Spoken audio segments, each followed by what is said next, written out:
Rice లేకుండా పెసరట్టు అనేది క్రిస్పీగా ఎలా వస్తుందో ఈ వీడియో ఒకసారి చూసేయండి. Welcome to my channel Hemabalu vlogs. దానికోసం ముందుగా మీరు పెసర్లను శుభ్రంగా వాష్ చేసుకొని 8 అవర్స్ నానబెట్టుకోవాలి. నేను మార్నింగ్ చేశాను కాబట్టి నేను నైట్ నానబెట్టుకున్నాను. చూడండి, పెసలు అనేవి మార్నింగ్కి మంచిగా నానిపోయేవి.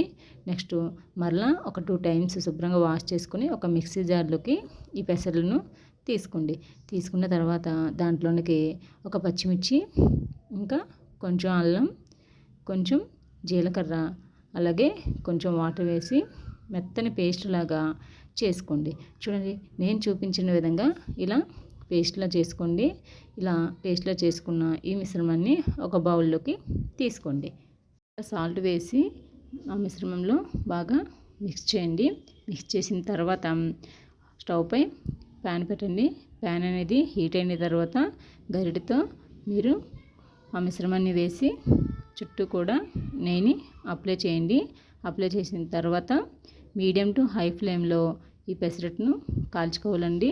2 వైపులా మంచిగా కాల్చుకోండి, క్రిస్పీగా వస్తుంది. ఈ పెసరట్టును మీరు ఏ చట్నీతోటైనా సర్వ్ చేసుకోవచ్చు. టమాటా చట్నీతో అయితే ఇంకా చాలా బాగుంటుంది. ఒకసారి ట్రై చేయండి. ఈ వీడియో మీకు నచ్చితే లైక్ చేయండి, షేర్ చేయండి, సబ్స్క్రైబ్ చేసుకోండి. Thank you for watching. Bye bye.